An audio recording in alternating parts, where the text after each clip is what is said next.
Welcome to the closing lecture of the Monterey Summer Symposium on Russia 2020. First, I just wanted to go over some quick ground rules. We are going to keep all the participants muted until the Q&A, at which time the MSSR fellows and those first 5 people who signed up for this lecture will be unmuted and will be allowed to ask a question. I'll moderate the question and answer session as usual. Mr. Pozner will lecture for about an hour, and then we will open it up for about 30 minutes of question and answer. So again, welcome to the closing lecture of the Monterey Summer Symposium on Russia 2020. I can't believe it's already been 6 weeks. For those of you who have been following the symposium this summer via our newsletter or our social media, have joined us maybe for the first time. The Monterey Summer Symposium on Russia is the brainchild of Anna Borisovna Vasilyeva, who is the director of the Graduate Initiative in Russian Studies at the Middlebury Institute of International Studies at Monterey in California. It is her vision to expose 12 of the best and brightest young Russia scholars to an interdisciplinary curriculum taught by leading experts on international relations, diplomacy, nuclear nonproliferation, economics, cyber warfare, and Russian literature and the arts. Over the past 5 weeks, plus an optional elective module week that happened before the beginning of the seminar, our fellows and experts have been using different analytical approaches to gain a deeper understanding of Russia's behavior and have been exploring alternative strategies for conducting a more pragmatic and constructive Russia-related discourse. We would of course like to recognize the generous support of the Carnegie Corporation of New York, without which our program would not be possible, as well as the support of the Middlebury Institute of International Studies at Monterey. Of course, due to the pandemic, we've been conducting the symposium online this year. And though most would have probably preferred to be taking in the coastal beauty of Monterey, California, our online format has allowed the fellows direct access to many more experts than would have been possible in person. One such expert, who is definitely not a stranger to the Middlebury Institute for International Studies at Monterey, having visited more than once to lecture on many different topics, is Vladimir Pozner. We are honored to welcome him to our virtual stage for the 2nd time this summer. Mr. Pozner is a veteran journalist, a best-selling author, and a documentary filmmaker. He is the host of the top-rated weekly current affairs program on Channel 1, which is Russia's largest television network. Mr. Pozner has won several multiple Soviet, Russian, and American awards, including 3 Emmy certificates, 10 TEFI awards, and several international awards. He is internationally recognized and ranks among the most respected people in the television profession in Russia today. The topic of Mr. Pozner's presentation today will be the present state of Russian-American relations, how and why we got here, and is there a way out? So please join me in welcoming Mr. Pozner to our stage. Thank you so very much.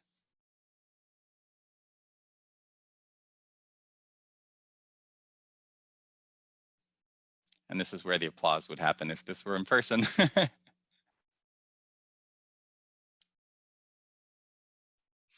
Okay. But we can do that virtually too. Don't have to do that. Thank you very, very much. I believe I first spoke to you just about a month ago. I think it was on the 23rd of June. And to be completely frank, ever since then, I've been giving a lot of thought as to what I would say when I speak on the last day. In fact, I've been racking my brains to figure out what I really want to say and what I should say. And because of that, I changed the topic of my talk twice, for which I beg to be forgiven because that certainly caused problems, I'm sure. As Jarl said, I'm supposed to speak for an hour. I don't know if I will. Maybe it'll be an hour, maybe it'll be slightly less. What I'm really hoping for is an exchange with all of you, questions from you, questions that hopefully I can answer. If I can't, I'll just go ahead and say so. I'd like to start off with a quote. Today, free and democratic Russia is extending its hand of friendship. to the people of America. Acting on the will of the Russian people, I am inviting you, and through you, the people of the United States, to join us in partnership in the quest for freedom and justice in the 21st century. Those words belong to President Boris Yeltsin. He was then addressing a joint meeting of the United States Congress. His words were greeted with cries of "Boris, Boris" by one and all, both Republicans and Democrats. And today, when you read those words, you find it difficult to believe that that was actually then the case. Today, it just is not possible to imagine a Russian leader being invited to a joint meeting of Congress and being met with that kind of attitude. After more than 40 years of Cold War, with ICBMs and other weapons of mass destruction targeted at multiple cities in each other's countries, a huge window of opportunity opened back then. We had escaped nuclear disaster. As General George Lee Butler, the head of the US Strategic Command, responsible for all of America's nuclear weapons during the administration of President George H.W. Bush, put it in his memoir, Uncommon Cause, we escaped the Cold War without a nuclear holocaust by some combination of skill, luck, and divine intervention, and I suspect the latter in the greatest proportion. Today, I think it's fair to say that we're not only back to square one, but we are even further back. We're kind of minus square one, or two, or three. And not only because of the weapons of mass destruction that both countries have developed and perfected over these years, weapons that are far more powerful and far more dangerous than the ones that existed before, but also and especially because the relations between our two countries have deteriorated to a level much greater than any time during the Cold War. I think this is something we should just pause for a minute to think about. At no time during the Cold War, including the Cuban Missile Crisis, was the relationship between the two countries as bad as it is today. And what I propose to examine with you is how and why this happened. And I also think we owe it to ourselves to suggest how to get out of this situation that poses an existential threat to both of our countries. I have absolutely no intention, and much less desire, to look for a culprit, to lay the blame at any doorstep. Not only because the blame is mutual, but because that would be an exercise in futility. It leads absolutely nowhere. And that's what we've been doing for years and years and years. If I dwell more on the American role when I speak today, it's only because I'm speaking to Americans, basically.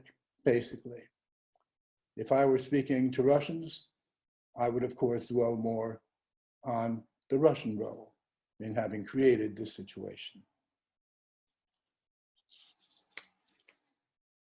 I think we should look back a bit to understand why we think what we think and why the attitudes that we have today exist, because they didn't come out of nowhere.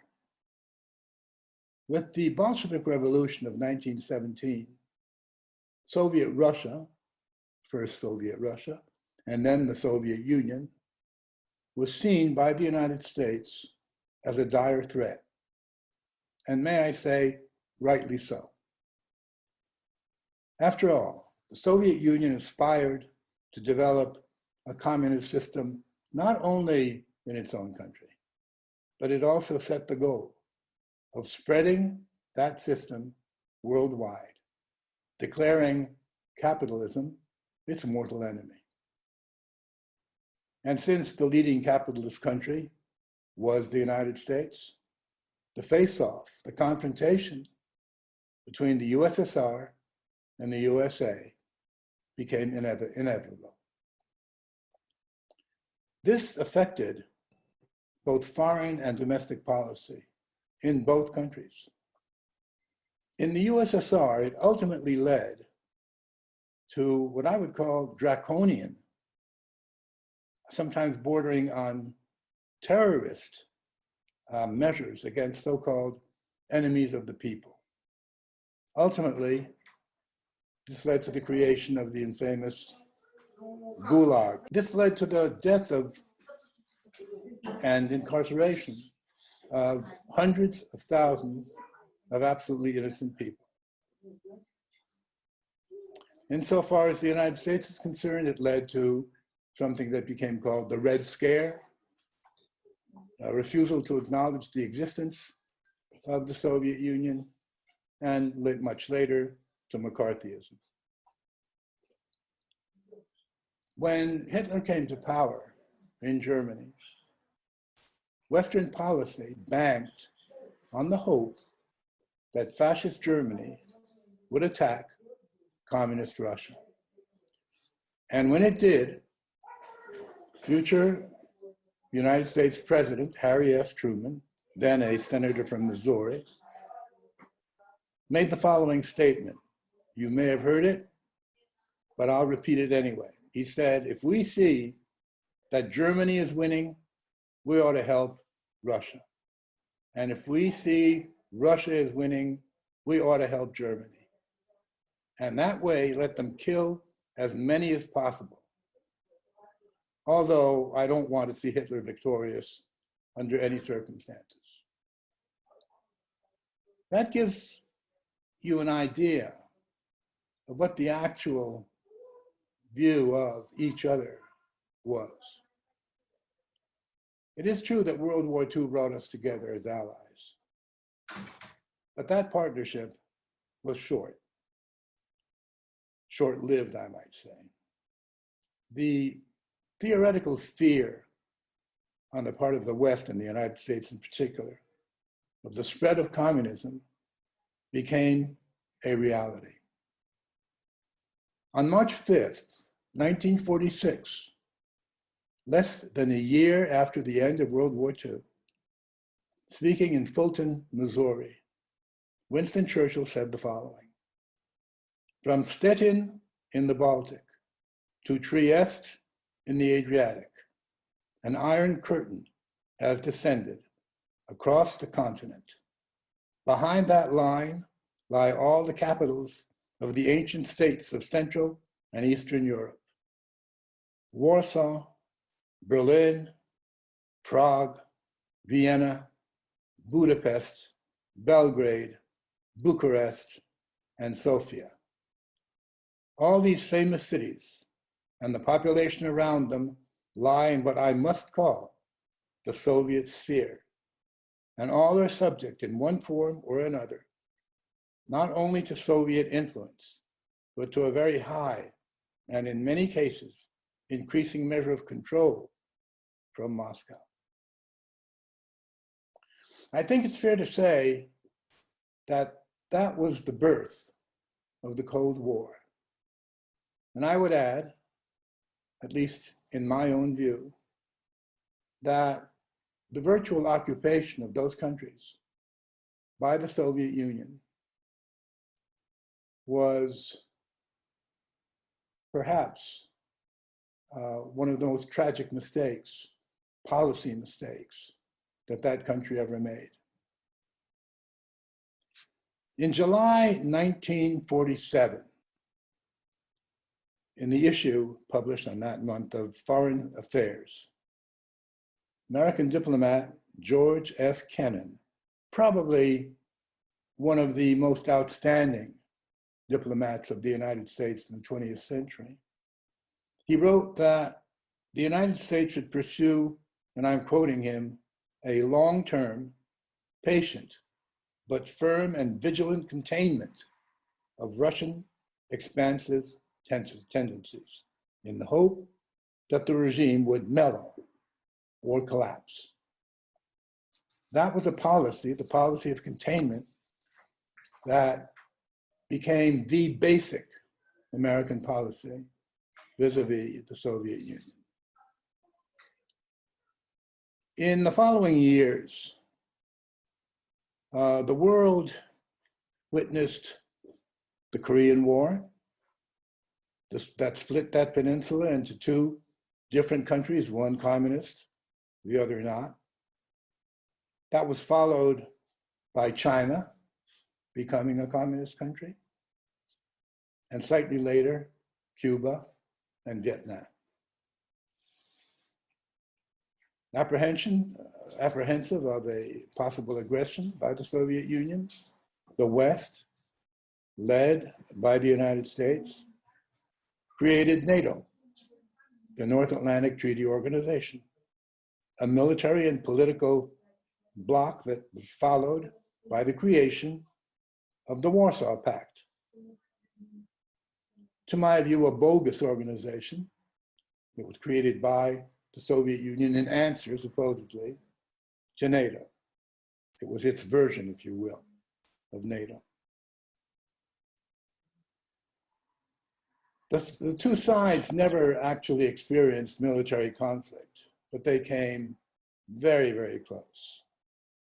And of course, the Cuban crisis is perhaps the most telling example of that, but there were many other instances, some of which we know about, and others of which are still not really known at all, when because of technical glitches, misunderstanding, the flight of birds, the nuclear systems of both sides were on hair trigger, and anything could have gone wrong at that point. We were very, very lucky that nothing happened.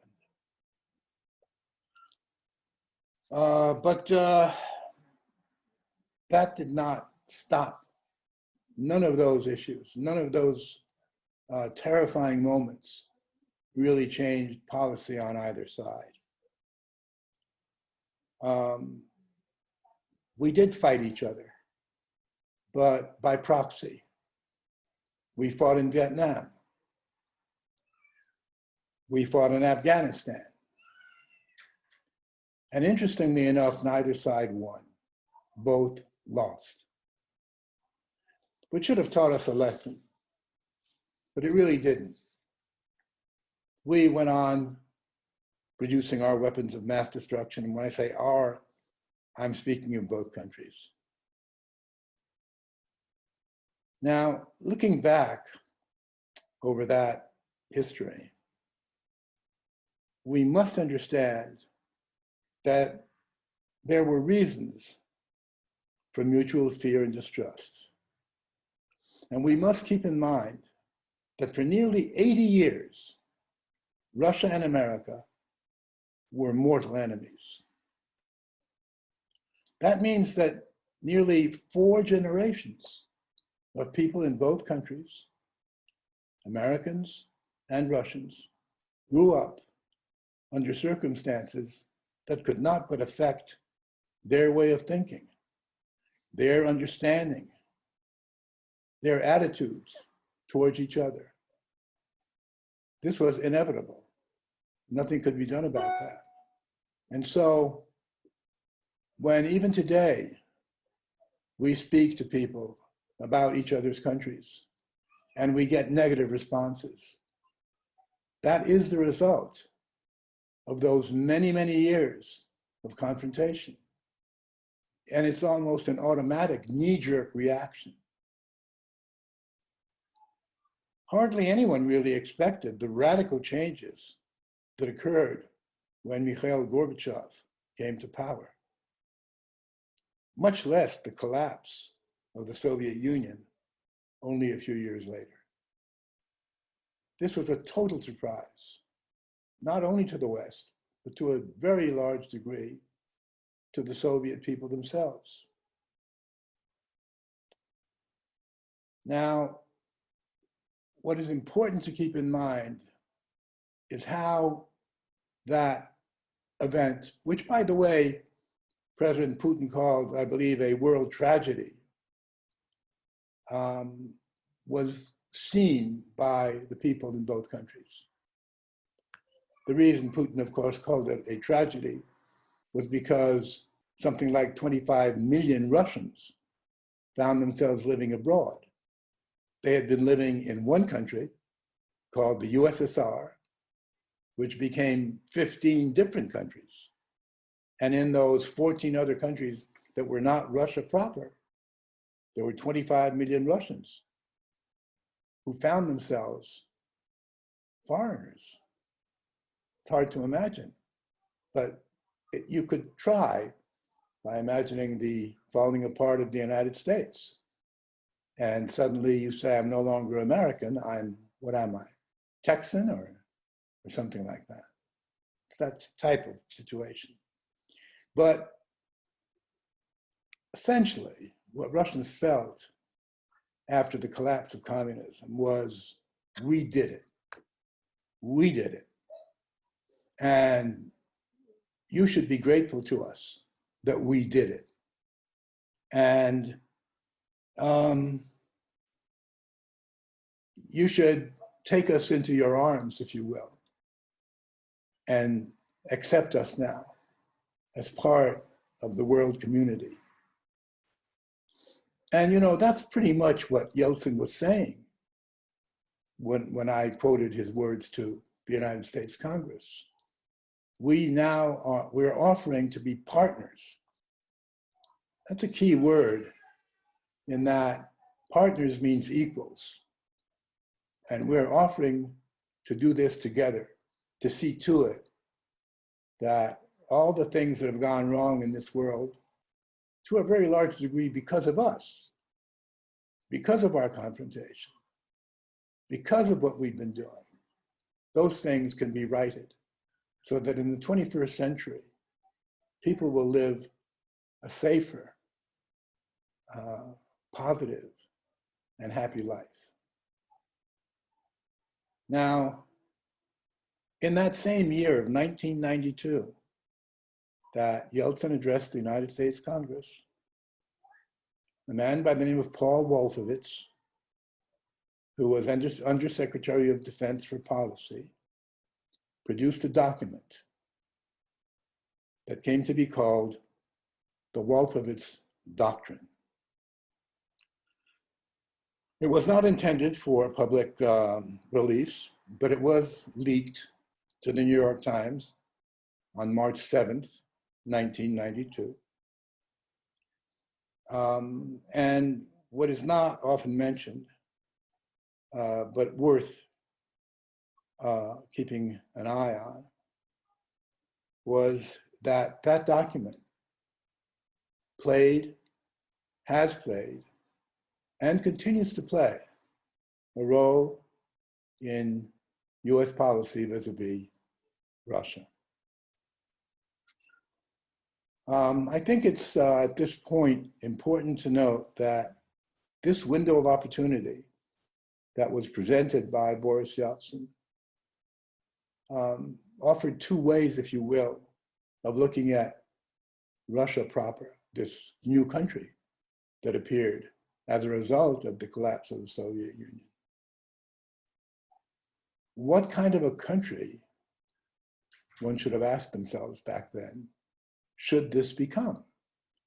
What kind of a country would we like to see it be? Will it ever get back on its feet again?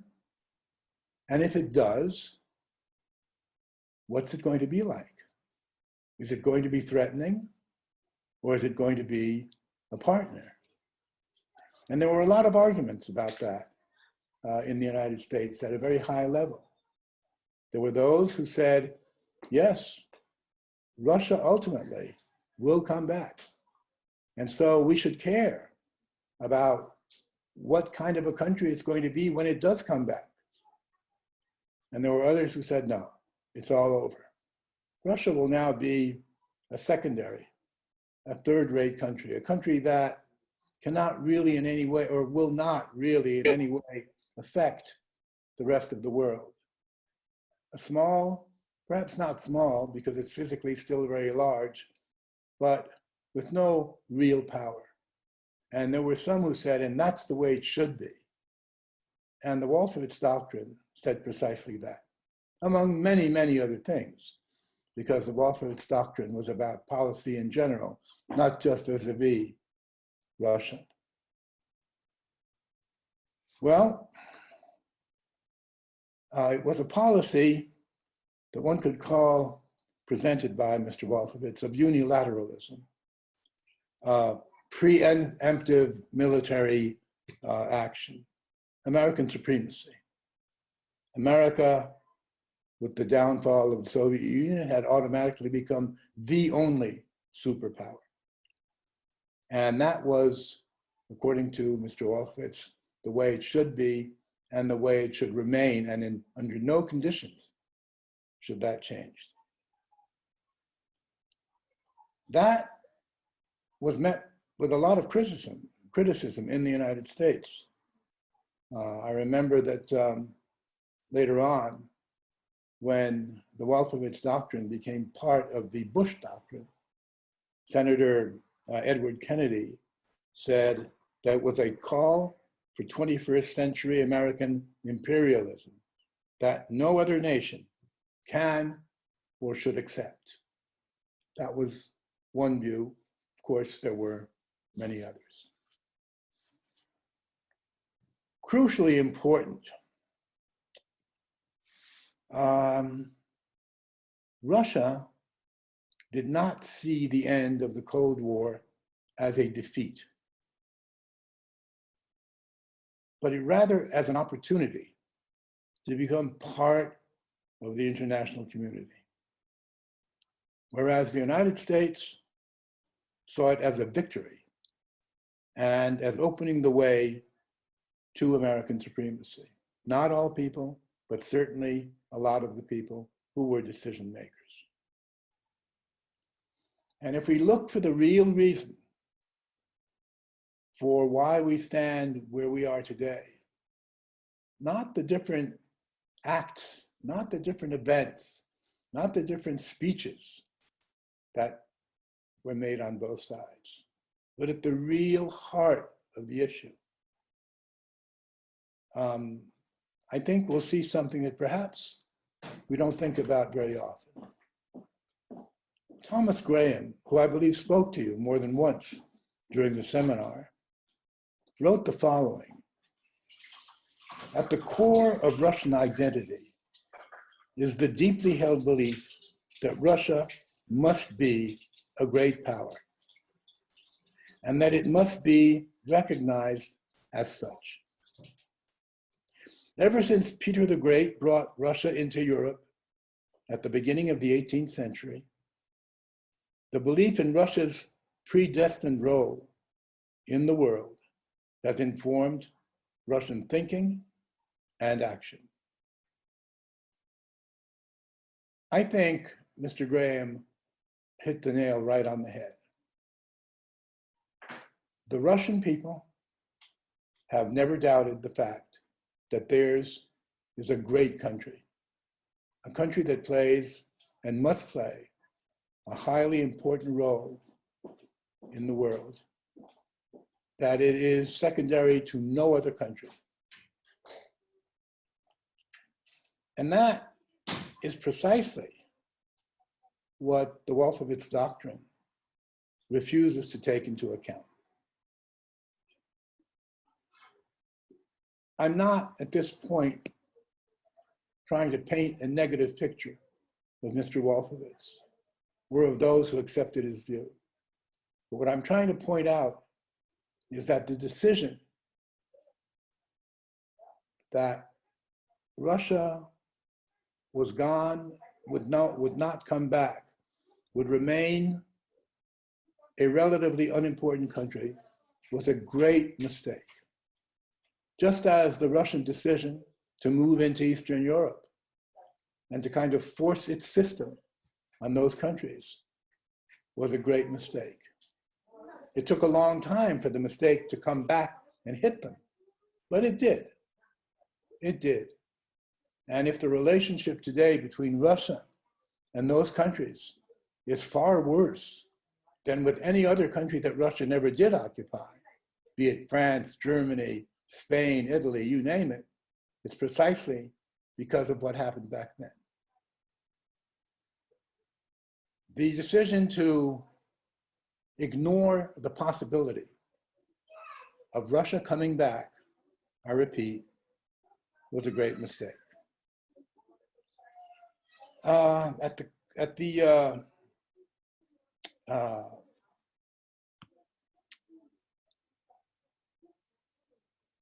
At best, Russia was seen as a regional power. That was the way it was supposed to be. And one can only marvel at the lack of farsightedness, if you will, at the adoption of a policy that would eventually lead to a new Cold War. And make no mistake about this, there is a Cold War now. People will tell you, well, it's a different situation. Yes, it is. Because the Cold War was basically a war of ideology, of two different philosophies, of two basically different views of what society should be like. Today, it's not a question of ideology. It's a different issue, but it's a Cold War, and hopefully it's going to stay cold. Although I have serious, serious doubts about what might happen in the not too distant future. This policy, this view that worked its way gradually into American policy was based on, in my opinion, misunderstanding and even ignorance. A mere 7 years after that speech before the United States Congress, because of the bombing of Serbia by NATO without UN support, the acknowledgement of Kosovo, the changing of frontiers, which was not supposed to happen after World War II, the enlargement of NATO, which had been promised not to happen. Because of all those things, that same man, Boris Yeltsin, furiously said, Russia isn't Haiti, and we won't be treated as though we were. I don't like it when the United States flaunts its superiority. Russia will rise again. I repeat, Russia will rise again. And not only, he added, because Russia was a nuclear power, but also because of our economy, our culture, our spiritual power. Those words he spoke in 1999, shortly before resigning his presidency, and basically appointing Vladimir Putin. May I remind you that initially, Putin's presidency promised improvement of US-Russian relations. He was the first foreign leader to speak out about what happened on 9/11 and to offer his help. Then in May 2002, there was a US-Russian summit in Moscow and St. Petersburg. And a joint declaration was issued proposing a strategic partnership in which the two countries would move together and work together as equals. Terribly important point, as equals. And soon after that, Russia and NATO signed an accord entitled NATO-Russian relations, a new quality. They created a NATO-Russia organization, if you will, or council. Again, there was another window of opportunity that opened up.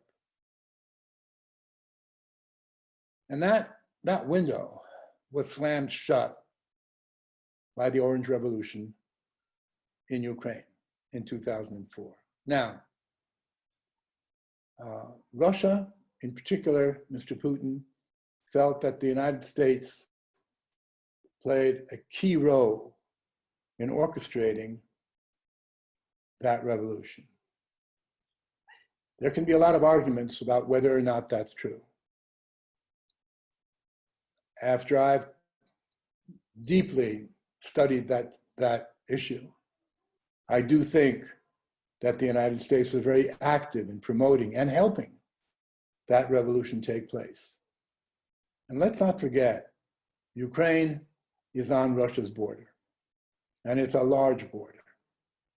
And the thought that if Ukraine went west and became a member of NATO, then NATO would find itself, or rather Russia would find NATO on its border. And since NATO was seen by the Russian side as a military threat, Russia would not allow that to happen.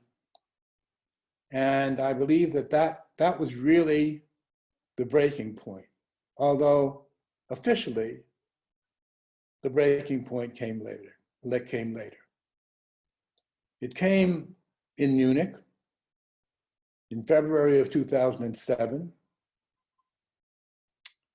at the Munich Security Conference. There are many, many issues that came up there that are worth exploring. I would say things that have affected international policy and continue to do so to the present day.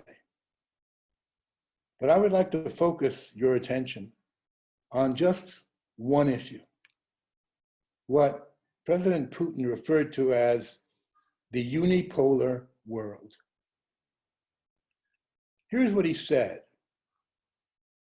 The history of humanity has gone through unipolar periods and seen aspiration to world supremacy. However, what is a unipolar world?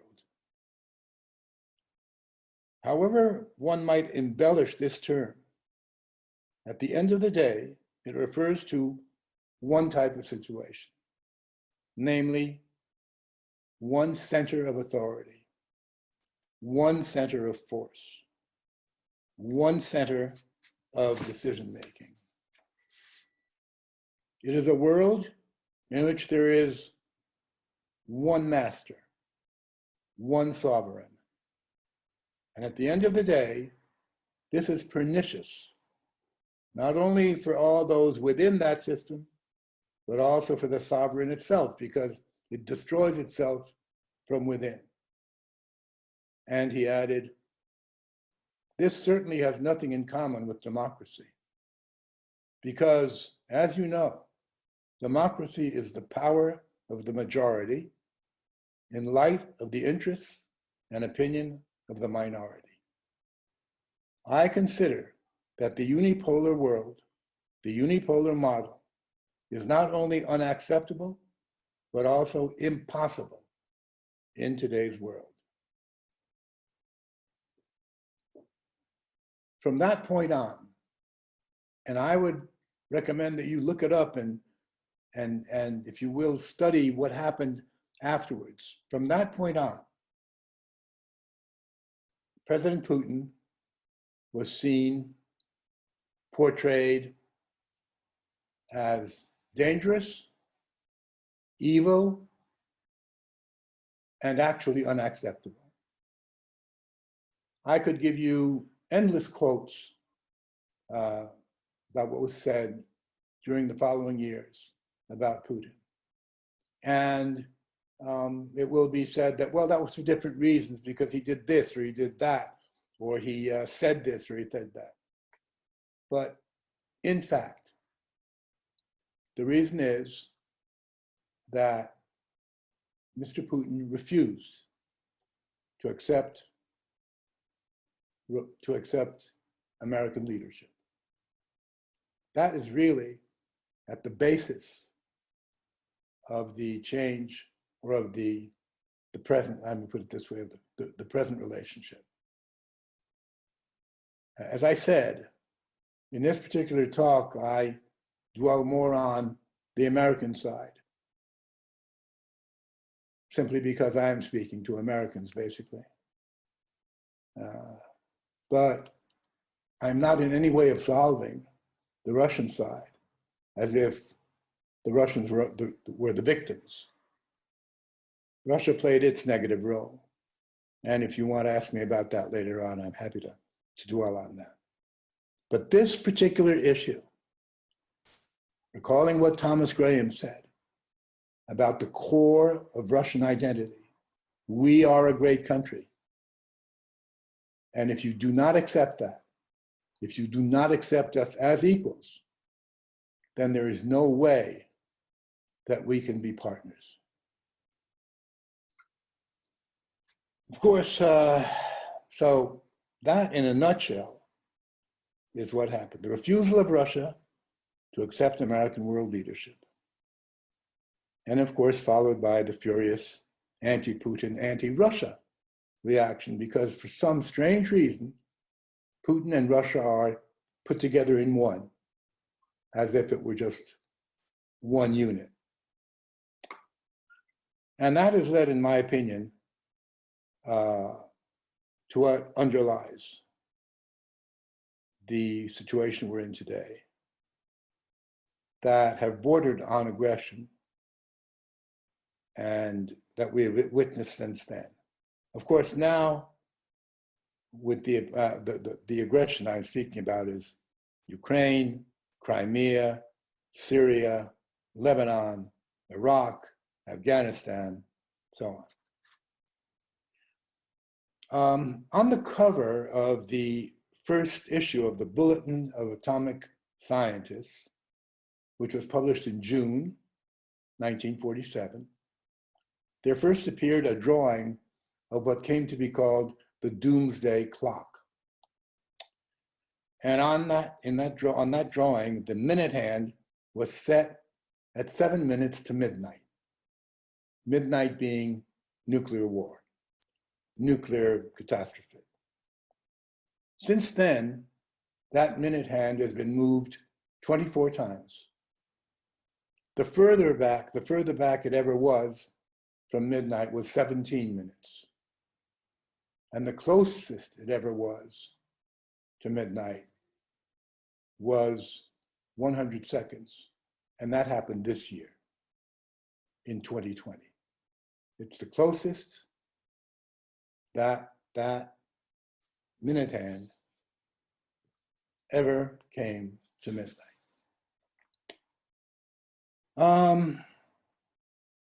I'd like to tell you a story that concerns me personally. I have a grandson who was born and grew up in Germany. My daughter married a German, moved to Germany, and she's been living there now for 30 years. And so he was born there. He's now 25. And many years ago, I visited him in Berlin. I think he was about 10 or 11. And I asked him, Nicholas, tell me, what do they teach you in school about Hitler?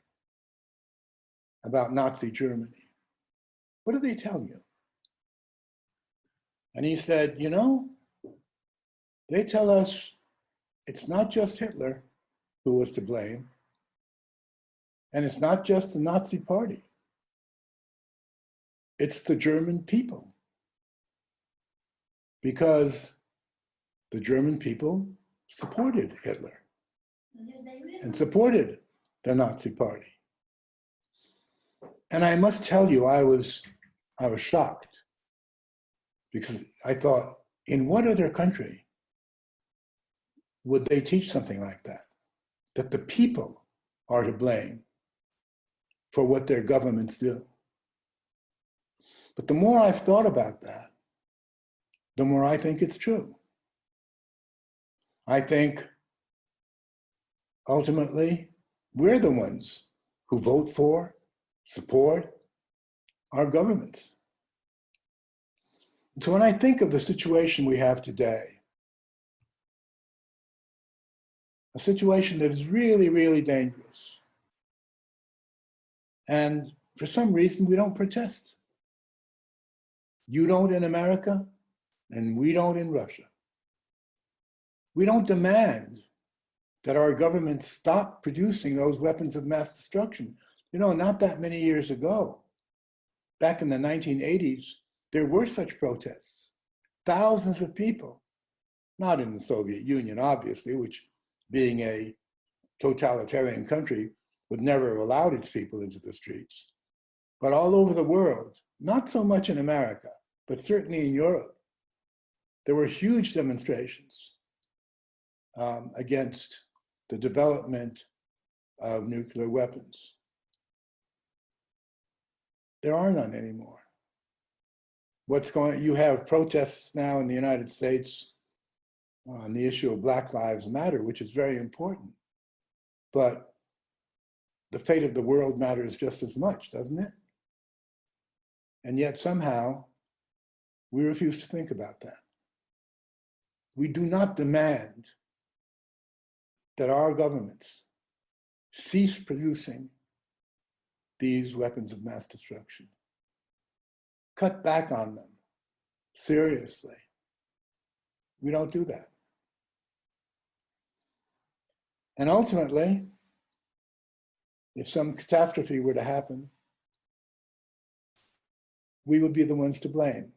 We wouldn't be around very long, I suspect, but nonetheless, we would be the ones responsible because we did not stand up and did not say stop. We should be demanding that President Trump and President Putin meet and find a way to stop what's going on, that both overcome whatever distrust, whatever dislike, and whatever else sets them apart, because they owe it to us. They owe it to our lives, to our children, to our grandchildren.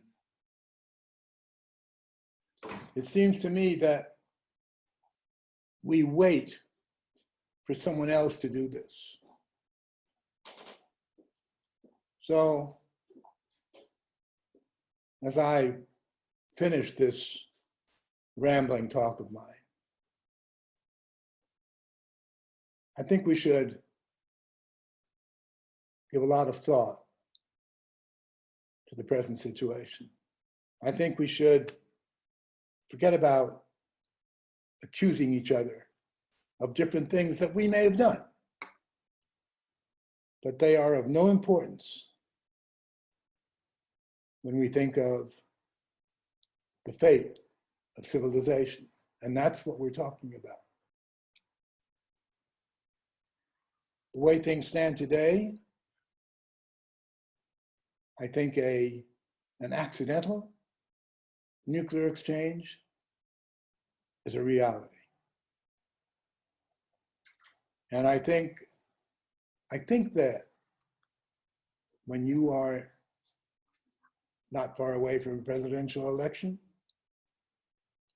you should be demanding that the president and Mr. Biden speak much more about the nuclear issue than about what they're talking now. Anyway, that's what I wanted to say. That's my feeling. I've now been speaking for about 50 minutes, so it's not quite an hour. So you'll forgive me for that, I hope. And I'm more than happy to answer your questions.